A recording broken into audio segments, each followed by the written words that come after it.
Setelah mengetahui titik koordinat pasukan mortir musuh, Masruri kemudian memerintahkan pusat komando untuk memberikan bantuan penyerangan udara. Markas yang menerima laporan tersebut, kemudian bergegas merespon dengan mengirim serangan helikopter untuk menghancurkan senjata mortir.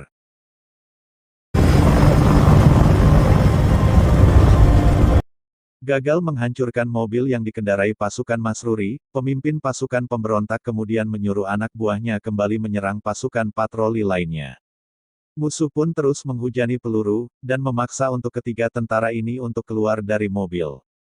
Namun bukannya menyerah, Bilal justru memberikan perlawanan dengan menembaki pasukan pemberontak. Namun hal itu segera direspon oleh sniper musuh, yang sedari tadi memang mengincar kepala mereka. Bilal pun kembali masuk ke dalam mobil, dan memilih untuk bertahan menunggu bantuan datang. Kembali ke pasukan cepat tanggap, Kapten Said meminta izin kepada Kolonel Masruri, jika ia dan pasukannya akan maju. Mendengar hal itu, Masruri kemudian mengizinkan Kapten Said untuk bergerak lebih dulu sembari menunggu helikopter datang.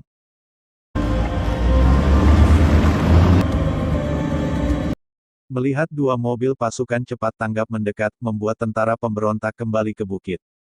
Melihat kesempatan itu, Bilal kemudian mengajak kedua rekannya untuk keluar dari dalam mobil.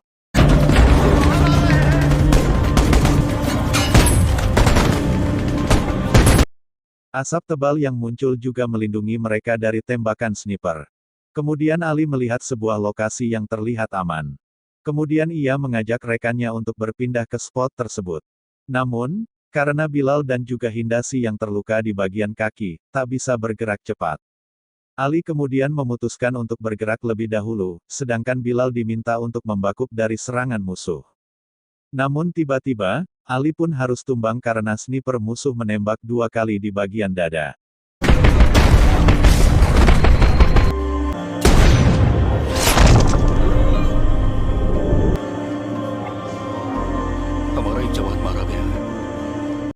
Kembali ke Kapten Said, dan pasukan medis yang mulai mendekat. Mereka juga terus diserang menggunakan mortir. Namun kedua pasukan ini berhasil bertahan dari serangan musuh, dan terus mendekat.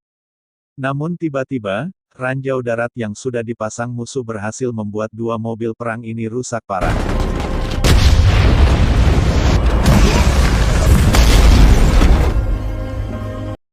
Kapten Said pun kemudian melaporkan jika kendaraan mereka sekarang rusak parah, dan musuh mulai menyerang dari berbagai sisi.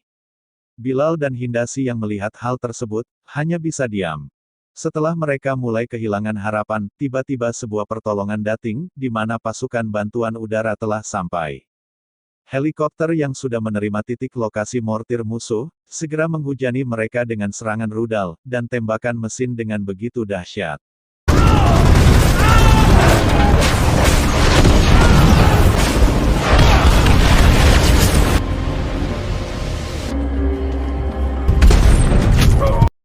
Kapten Said pun harus tertembak di bagian bahu kanan oleh sniper musuh. Kemudian mereka langsung mengevakuasi Kapten Said dan menyelamatkannya. Namun helikopter yang sudah kehabisan amunisi, ditarik mundur, mengingat musuh miliki senjata RPG yang sewaktu-waktu dapat menembak mereka jatuh. Dua mobil perang pasukan cepat tanggap pun segera datang untuk membantu penyerangan. Namun lagi-lagi tentara pemberontak memasang ranjau darat untuk menyambut kedatangan mereka. Sebenarnya jebakan tersebut telah terdeteksi oleh drone, namun karena alat komunikasi yang berada di dua mobil tersebut bermasalah. Sehingga informasi ini gagal diterima, akibatnya dua mobil pasukan cepat tanggap yang datang, kembali meledak saat memasuki kawasan ranjau.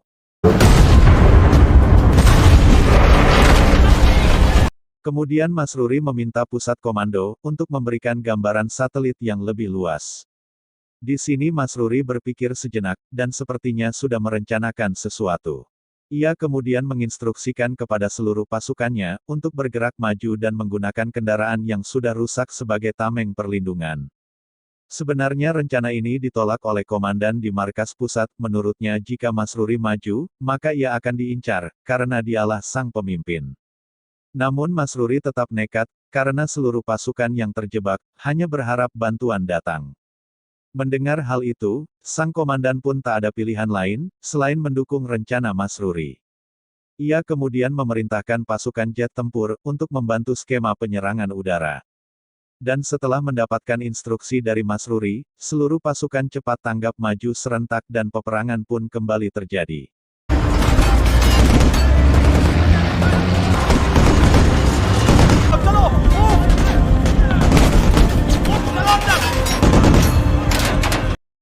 Atas rencana tersebut, sebagian besar pasukan yang terluka dapat dievakuasi. Sedangkan pasukan musuh yang tidak menduga dengan serangan tersebut, gugur satu persatu. Namun berbeda dengan yang dialami oleh Bilal dan juga Hindarsih. Mereka tetap di posisi yang sama, terjebak dan menunggu bantuan datang.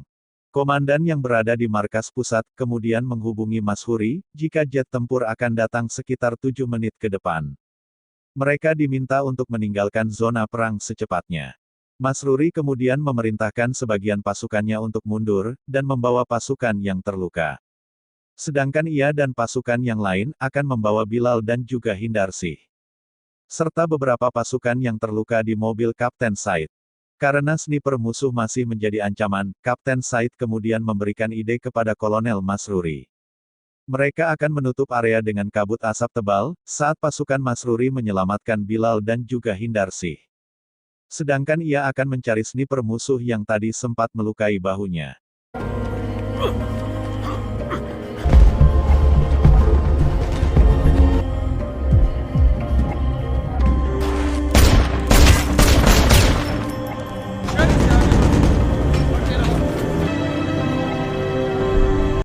Ali yang tertembak sniper musuh, sudah ditemukan tak bernyawa.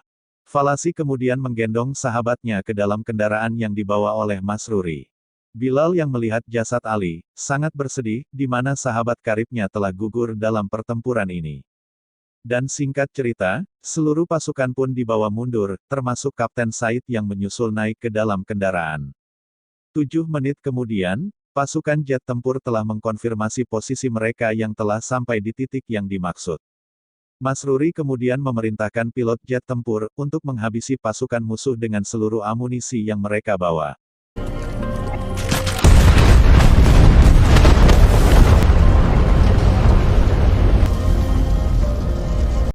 Di perjalanan, seluruh pasukan cepat tanggap sangat bersedih, karena tidak bisa menyelamatkan Ali. Kolonel Masruri juga sangat terpukul melihat pasukannya harus gugur dalam medan pertempuran. Seluruh pasukan kemudian mendoakan Ali yang telah gugur di medan perang, yang membela pejuang Muslim Tantara Uni Emirat Arab. Setibanya di markas pusat, tim medis segera memberikan pertolongan lanjutan bagi pasukan yang terluka. Seluruh pasukan berkumpul, termasuk komandan mereka yaitu Komandan Jamal Al-Khatri. Kemudian jasad Ali diturunkan dari mobil dengan perlahan, dan seluruh pasukan yang menyaksikan hanya bisa mendoakan kepergian Ali untuk selama-lamanya. Dan film pun selesai. Ending yang membagongkan.